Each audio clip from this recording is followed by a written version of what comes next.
जय हिंद प्यारे बच्चों, स्वागत है आपका हमारे YouTube चैनल में, जिसके अंतर्गत हम आपको एनडीए, नेवी, एयरफोर्स की प्रिपरेशन कराते हैं। जो बच्चे हमारे चैनल से जुड़े हुए हैं वो बच्चे जानते हैं कि मैंने एक प्रैक्टिस सीरीज की शुरुआत की हुई है, जिसके अंतर्गत आपको 10 प्रश्न दिए जाते हैं और उनको हल करने का समय आपको 5 मिनट के लिए दिया जाता है। ऐसे ही मैंने एक सीरीज दी हुई है, उसकी एक मैंने प्रैक्टिस सीट आपको दी थी सॉल्व करने के लिए। मैं उसके सॉल्यूशन को अपलोड कर रहा हूँ इस वीडियो में। आइए ऐसे इस सीट के एक एक प्रश्न को हम लोग सॉल्यूशन इनका देखते हैं बोर्ड पर।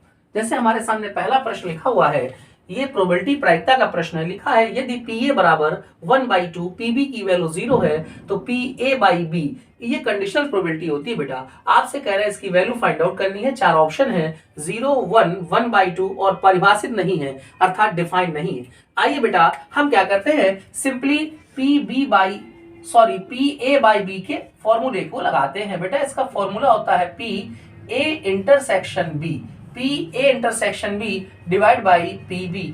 बच्चों आपको इस फॉर्मूले में क्या करना है, PA इंटरसेक्शन B को हमें निकालने की जरूरत ही नहीं पड़ेगी, क्योंकि इसकी वैल्यू अगर कुछ भी रख ले, लेकिन यहाँ पर PB चूंकि 0 लिखा जा रहा है तो PA इंटरसेक्शन B के प्लेस पर आपने कोई भी वैल्यू रखी, उसको वैल्यू को हम फाइंड आउट ना करें और डायरेक्ट हम PB के प्लेस पर यहाँ 0 लिख देते हैं। जब आप किसी भी नंबर पे 0 का डिवाइड कराते हैं तो ये वैल्यू आती है, डिफाइंड नहीं होती, इसे बोलते हैं अनडिफाइंड, इनफाइनाइट। तो बच्चों इसे कहते हैं डिफाइंड नहीं, यानी कि आपका ऑप्शन आ रहा है डी वाला, यानी कि इसकी वैल्यू आपको मिल रही है परिभाषित नहीं है, डिफाइंड नहीं है। PA/B की वैल्यू डिफाइंड नहीं है। आइए बेटा क्वेश्चन नंबर हम 2 देख लेते हैं। क्वेश्चन नंबर 2 है, एक सेट पैटर्न का क्वेश्चन है, बहुत इजी है। अगर आप इसे पूरे कैलकुलेशन से सॉल्व करेंगे, जो मेथड आपने सीख रखा है उससे ये क्वेश्चन बहुत लेंथी हो जाएगा। आइए मैं आपको इसका एक शॉर्टकट डिस्कस करता हूं।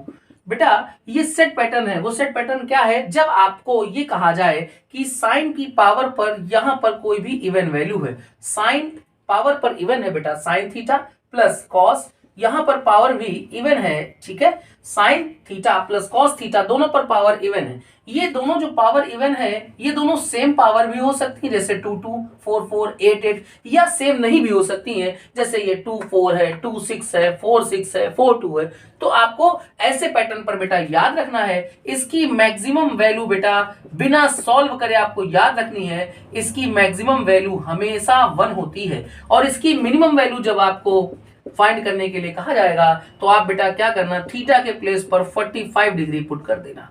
इस तरीके से आपका ये क्वेश्चन का जो सॉल्यूशन है बहुत ही कम समय में सॉल्व हो जाएगा। आइए इसको हम सॉल्व कर लेते हैं।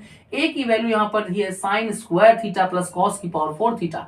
आपसे कह रहे हैं थीटा के सभी वास्तविक मानों के लिए बताइए। जैसे कि मैंने आपको बताया बेटा, इस सेट पैटर्न के क्वेश्चन पर क्या है, मैक्सिमम वैल्यू हमेशा 1 होती है, तो मैक्सिमम वैल्यू तो 1 होगी, आप देख सकते हैं। तो लेकिन आपको यहाँ पर आपका पहला ऑप्शन नहीं हो सकता, क्योंकि मैक्सिमम वैल्यू यहाँ पर 2 आ रही है, ये 1 है और ये 1 है, यानी कि आपके बेटा ए और सी ऑप्शन तो कट हो गए। अब हमारे पास ऑप्शन बच रहे हैं बी और डी, इन दोनों में से कोई एक सही है, क्योंकि ऐसे पैटर्न पर कोई क्वेश्चन पूछा जाता है तो उसकी मैक्सिमम वैल्यू हमेशा 1 होती है। यहाँ पर भी मैक्सिमम वैल्यू 1 है और यहाँ पर भी है, ये दोनों में मैक्सिमम वैल्यू 1 आपके पास नहीं थी, तो ये दोनों ऑप्शन कट हो गए। अब मिनिमम वैल्यू पे हमें चेक करना होगा, तो मिनिमम वैल्यू फाइंड आउट करने के लिए आपको कुछ नहीं करना है बेटा, थीटा के प्लेस पर 45 डिग्री वैल्यू डाल देनी है। तो चलिए देखते हैं, क्योंकि sin 45 हो या cos 45 हो, दोनों की वैल्यू 1/√2 होती है, तो 1/√2 की पावर जब आप 2 करते हो तो ये मिल जाता है आपको 1/2, और यहां पर पावर 4 करेंगे तो 1/√2 की पावर 4 करेंगे तो ये आ जाएगा 1/4। आपने यहाँ पर बेटा 4 एलसीएम ले लिया, 2 + 1, तो इसका रिजल्ट आ रहा है 3/4। तो इसकी मिनिमम वैल्यू 3/4 और मैक्सिमम वैल्यू 1। ये आप देख सकते हैं कि आपका डी वाला ऑप्शन सही है। इसे आप नोट कर लीजिए बच्चों, मैं रब करके आपको तीसरे क्वेश्चन को डिस्कस करता हूं। आइए बच्चों क्वेश्चन नंबर 3 देखते हैं। लिखा हुआ है इंटीग्रेशन पे 0 से π²/4, ये हमारी लिमिट है, और sin √x dx लिखा हुआ है। यहां पर हम क्या करते हैं, x के प्लेस पर t² पुट कर लेते हैं। स्क्वायर इसलिए पुट कर रहे हैं बेटा, t² इसलिए डालेंगे क्योंकि जब रूट के अंदर आएगा ना t² तो ये t रिजल्ट दे देगा। अब इसको डिफरेंशिएट करते हैं x के रिस्पेक्ट में, तो x का x के रिस्पेक्ट में हो गया 1 डिफरेंशिएशन, और t² का हुआ 2t dt dx। ठीक है बच्चों, अब क्या होगा, dx का क्रॉस प्रोडक्ट 1 में हो जाएगा, dx इज इक्वल टू हुआ 2t dt। चलिए अब हम क्या करते हैं, वैल्यूज यहां पर डाल देते हैं। चलिए बेटा देखते हैं, sin √x, ठीक है, sin √x, x के प्लेस पर t² तो ये रूट से कैंसिल होकर के t देगा, dx के प्लेस पर 2t dt, तो यहाँ पर हमने क्या काम किया कि हमने टी यहाँ लिखा, टी डी टी लिखा, और ये जो 2 था ना, 2 कांस्टेंट है, मैंने बाहर कर दिया। ठीक है बच्चों, अब आगे बढ़ते हैं। आगे यहाँ पर क्या है हमारे पास, ये जो अपर लिमिट थी पाई स्क्वायर बाई 4 थी, तो आपने क्या काम किया कि x के प्लेस पर लिखा यहाँ पर pi square by 4, pi square by 4, ये है टी स्क्वायर। तो बेटा टी की वैल्यू आ जाएगी यहाँ से पाई बाई 2। फिर हम लोअर लिमिट देखते हैं, लोअर लिमिट है 0, आपने क्या लिखा x के प्लेस पर 0, और ये है टी स्क्वायर, तो यहाँ से t की वैल्यू आपको 0 मिल जाएगी। ठीक है बच्चों, अब हमारे पास ये इंटीग्रेशन आ रहा है। इंटीग्रेशन हमारे पास जब दो फंक्शन में होता है, हमारे पास एक फॉर्मूला होता है बेटा, उसमें हम क्या करते हैं, पहले हम आइलेट को देखते हैं, उसके हिसाब से इसमें फर्स्ट और सेकंड फंक्शन को मान लेते हैं, फिर इसमें फॉर्मूला लगा लेते हैं दो फंक्शन के इंटीग्रेशन का। ठीक है, आई का मतलब होता है इनवर्स, एल का मतलब होता है लॉगरिथमिक, ए का मतलब होता है अलजेब्रिक, टी का मतलब ट्रिग्नोमेट्रिकल, और ई का मतलब एक्सपोनेंशियल। ठीक है, तो यहां पर हमारे पास जो टी है वो एल्जेब्रिक में आएगा और साइन टी आ जाएगा ट्रिग्नोमेट्रिकल में। तो आप देख सकते हैं यहाँ पर ए पहले है एल्जेब्रिक, यानी कि आपने टी को फर्स्ट और साइन टी को सेकंड फंक्शन सपोज कर लिया। चलिए अब इनको अप्लाई कर देते हैं इस पे फार्मूला। तो फर्स्ट और सेकंड का इंटीग्रेशन का जो फार्मूला होता है वो होता है फर्स्ट फंक्शन इंटीग्रेशन सेकंड, तो साइन टी का इंटीग्रेशन होता है माइनस का कॉस टी, माइनस इंटीग्रेशन के अंदर डिफरेंशिएशन फर्स्ट, तो टी का डिफरेंशिएशन 1 हो गया, इंटीग्रेशन ऑफ सेकंड यानी कि साइन टी का माइनस कॉस टी, तो माइनस से माइनस को प्लस कर दिया, ये हो गया कॉस टी डी टी। बेटा हमारे पास जो लिमिट लगी थी वो थी 0 से लेकर के पाई बाई 2, मैंने ये लगा दिया। चलिए हम इसको आगे सॉल्व कर लेते हैं। पहली बात तो यहाँ चूंकि ये सॉल्व ही है तो यहाँ पर लिमिट लगा लेते हैं, पाई बाई 2, बेटा कॉस पाई बाई 2 तो 0 ही हो जाएगा, इसको रहने देते हैं। ठीक है, ये 0 हो जाएगा, फिर क्या होगा माइनस लगाते हैं, अब हम 0 लिखेंगे टी के प्लेस पे तो वो भी 0 हो जाएगा, यानी कि ये हमारा इतने ने 0 हमको रिजल्ट दे देना है। आगे बढ़ते हैं, cos t का इंटीग्रेशन हो गया बच्चों sin t पे लिमिट डाल दी 0 से लेकर के पाई बाई 2 तक। चलिए आगे देखते हैं, यहाँ पर ये 2 लिखा हुआ है, sin पाई बाई 2, sin 90 की वैल्यू हो गई 1 माइनस sin 0 की वैल्यू हो गई 0, तो 2 का प्रोडक्ट 1 में हो गया तो आ गया रिजल्ट 2। ठीक है बच्चों, तो हम देख रहे हैं कि ये हमें सी वाला ऑप्शन मिल रहा है। ठीक है, आप इसे नोट कर लीजिए, फिर आगे डिस्कस करते हैं। आइए बच्चों क्वेश्चन नंबर हम 4 देखते हैं, बहुत अच्छा क्वेश्चन है बेटा। आपसे कहा गया है ये जो एक प्लेन लिखा हुआ है, कह रहे हैं इस प्लेन पर बिंदु P 1, 2, 3 कह रहे हैं इसका प्रतिबिंब, इसका इमेज पॉइंट क्या होगा। आपको मैं एक शॉर्टकट बताता हूं बेटा, ध्यान से देखिएगा। जैसे आपके पास ये सपोज करिए एक प्लेन लिखा हुआ है, ये प्लेन था बेटा 2x minus y plus z plus 3 is equal to 0, और एक पॉइंट P आपको यहां पर दे रहे हैं 1, 2, 3। इस P पॉइंट का जो इमेज होगा, वो ध्यान रखना बच्चों, आपको करना क्या है, इस P पॉइंट का जो भी इमेज होगा इस प्लेन पर, उसके लिए शॉर्टकट समझ ले ध्यान से। शॉर्टकट ये होता है कि आप ना इस पॉइंट का और ये जो पॉइंट 4 ऑप्शन है, इनको, इस पॉइंट को इस पॉइंट के साथ दोनों को ध्यान देना बेटा, इन दोनों पॉइंटों को लेंगे और इन दोनों पॉइंट का मिड पॉइंट निकालेंगे, वो इस प्लेन की इक्वेशन में सेटिस्फाई करना चाहिए। बात समझ में आ गई। इस पॉइंट को बारी बारी से एक एक पॉइंट उठाएंगे और उनका मिड पॉइंट निकाल करके सेटिस्फाई कराएंगे, जो पॉइंट सेटिस्फाई कर जाएगा समझ जाना वो प्लेन पर स्थित होगा। तो चलिए देखते हैं हमने बेटा क्या काम किया। यहां पर हमारे पास पॉइंट लिखा था पहले 1, 2, 3, बारी बारी से हम इन पॉइंट को लेंगे। जैसे पहला हमारे पास क्या है 3, 5 और -2, हमने बेटा 3 और 1 का मिड पॉइंट निकाला, तो ये कितना आ गया बच्चों, 3 और 1 का 2, 2 और 5 ये हो गया 7, 7/2, 3 और 3 में 2 जाएगा तो 1, 1/2। ठीक है, अब इस पॉइंट को हम सेटिस्फाई यहां पर करा देंगे। अगर ये सेटिस्फाई हो गया समझ जाना यही वाला हमारा ऑप्शन सही हो गया। देखते हैं बेटा, 2 दूनी 4 माइनस 7/2 प्लस 1/2 प्लस का 3। ठीक है, 4 में 3 जाएगा, ये आ जाएगा 1 माइनस ये हो जाएगा 6/2, ये कैंसिल हुआ 3, तो 1 माइनस 3, ये बेटा आपको 1 माइनस 3 तो मिल रहा है माइनस का 2। ठीक है, ये बराबर में तो 0 मिलना चाहिए था, इसका मतलब हमारा ये वाला ऑप्शन नहीं सही है। अब हम क्या करते हैं, दूसरे वाले पॉइंट को लेते हैं। तो 1 का -3 के साथ हमने मिड पॉइंट निकाला, तो ये आ जाएगा -1, 2 और 5 ये हो गया 7, 7/2, ये 3 है और ये माइनस का 2 है, तो ये आ जाएगा 1, 1/2। अब हमने इसको सेटिस्फाई यहां पर कराया बेटा, देखते हैं कितना रिजल्ट देगा। ये रिजल्ट देगा -2 माइनस 7/2 प्लस 1/2 प्लस 3। इसको देखते हैं बेटा, 3 और माइनस का 2 तो ये आ जाएगा 1 माइनस ये आपको रिजल्ट देगा माइनस का 6/2, तो बेटा ये वैल्यू भी आपको यहां पर मिल जाएगी -2। तो हमारा ये ऑप्शन भी नहीं सही हो सकता। ठीक है, यानी कि हमारा ये ऑप्शन भी कट हो गया। अब क्या करते हैं, हम तीसरे वाले विकल्प को लेते हैं। तीसरा वाला विकल्प है बेटा तो यहाँ पर 1 और -3, तो ये हो जाएगा -2 डिवाइड बाई 2 यानी कि -1। 2 और 4 ये हो गया 6, 6 में 2 का डिवाइड करा दिया 3, 3 और 1 4, 4 में 2 का डिवाइड करा दिया तो 2। ये पॉइंट आया। अब हम इसको सेटिस्फाई यहाँ कराते हैं, तो ये हो जाएगा -2 -3 +2 और +3, तो ये 2 प्लस का ये माइनस, ये +3 ये -3 कैंसिल, तो बेटा ये हो गया 0, यानी कि 0 तो चाहिए था हमारा। ये वाला पॉइंट सी वाला ये सेटिस्फाई हो गया। ठीक है बच्चों, इसे नोट कर लीजिए, बहुत अच्छी शॉर्ट ट्रिक है। अगले क्वेश्चन की तरफ चलते हैं। आइए बच्चों, क्वेश्चन नंबर हम 5 देखते हैं। बहुत अच्छा क्वेश्चन है। देखिए बेटा, हमसे कहा गया है कि बिंदु -2, 0 किस चतुर्थांश में स्थित होगा। तो आइए देखते हैं। यहां पर ध्यान दे बेटा, हमने ये बनाया हुआ है एक्स अक्ष, इसे हम कहते हैं ये एक्स अक्ष है, और ये हमने बना दिया ये वाई अक्ष। बच्चों ध्यान से मेरी बात को समझना, ये एक्स अक्ष और ये वाई अक्ष है। ठीक है, ये पूरा वाई अक्ष होता है, ये पूरा, ये एक्स अक्ष है तो ये पूरा एक्स अक्ष है। ये इधर यहाँ बेटा पॉजिटिव होता है, इस तरफ निगेटिव होता है। ये वाई अक्ष है, ऊपर पॉजिटिव है और नीचे निगेटिव है। बच्चों यहां पर अगर हम देखते हैं तो ये हमारे जो 4 चतुर्थांश है, पहला दूसरा तीसरा और चौथा, इसके निर्देशांक होते हैं प्लस प्लस, इसके बेटा निर्देशांक होते हैं माइनस प्लस, और इस चतुर्थांश में तीसरा चतुर्थांश है। ठीक है, इसे कहते हैं पहला चतुर्थांश, ये दूसरा चतुर्थांश, ये तीसरा चतुर्थांश और ये चौथा चतुर्थांश। ठीक है, इसके निर्देशांक होते हैं माइनस माइनस और इसके निर्देशांक होते हैं बच्चों प्लस माइनस। ठीक है बच्चों, अब ध्यान से देखना, कुछ बच्चे गड़बड़ इसको कर देंगे। जैसे मैंने कहा -2, 0, तो कुछ बच्चे इसको ऐसे सोचेंगे, ये बोलेंगे कि ये माइनस है और ये प्लस है, और माइनस प्लस बोलेंगे ये हमारा कहाँ रहा है, दूसरे चतुर्थांश में। ये तीसरी वाला ऑप्शन सही है, लेकिन ये गलत है, ध्यान देना है इसको। ये 0 प्लस का नहीं है। ठीक है, अब समझिए क्या है ये -2, 0। अगर हम ये पॉइंट देखें तो ये -2 जो है ये एक्स अक्ष पे निगेटिव है, एक्स अक्ष पे चलेंगे निगेटिव, ये 1 और ये 2, ये हुआ, और y की वैल्यू क्या है, 0 है, यानी कि हमें कहीं जाना ही नहीं है।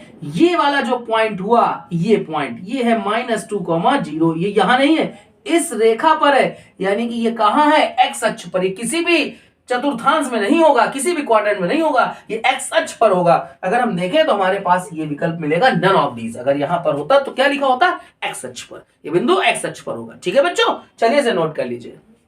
आइए बच्चों, क्वेश्चन नंबर हम 6 देखते हैं। बहुत अच्छा क्वेश्चन है। इसमें लिखा हुआ है निम्न में से कौन सा निश्चित रूप नहीं है। ये 4 विकल्प।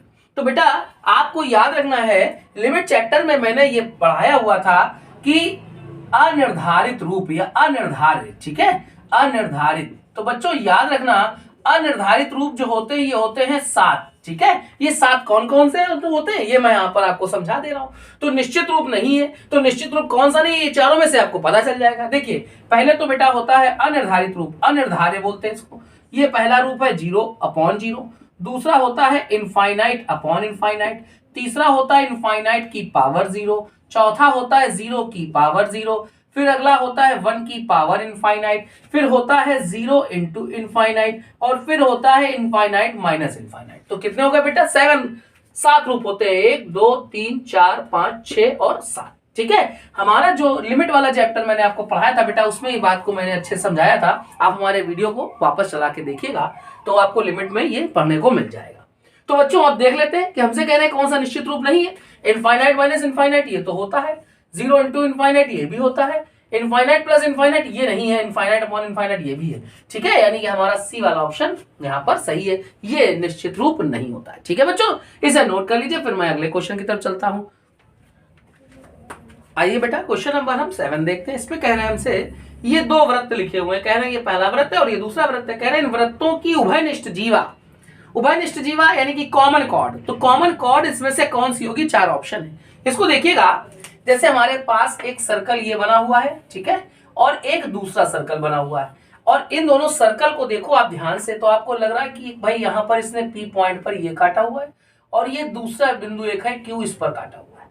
तो अब इसकी उभयनिष्ठ जीवा जो है बेटा, ये पी क्यू जो होगी, ये रेखा पी क्यू रेखा, यही इसकी उभयनिष्ठ जीवा कहलाती है, जिसे हम कॉमन कॉर्ड कहते हैं। जब इसकी इक्वेशन निकालने के लिए आपसे कहा जाएगा तो बच्चों क्या फॉर्मूला होता है, देखिएगा। अगर हमारे पास ये सर्कल पहला वाला है तो इसकी इक्वेशन को हम कहते हैं S1, और ये सर्कल दूसरा है, इसकी इक्वेशन को कहते हैं S2। ठीक है, ये पहला सर्कल है, इसकी इक्वेशन को हम कह रहे हैं S1 है, और दूसरी जो इक्वेशन उसे हम S2 कह रहे हैं। तो जो ये कॉमन कॉर्ड है, उभयनिष्ठ जीवा है, इसका जो समीकरण होगा बच्चों, ये समीकरण किसका, PQ रेखा का, कॉमन कॉर्ड का, उभयनिष्ठ जीवा का जो समीकरण होगा ये होगा S1 माइनस S2 बराबर 0।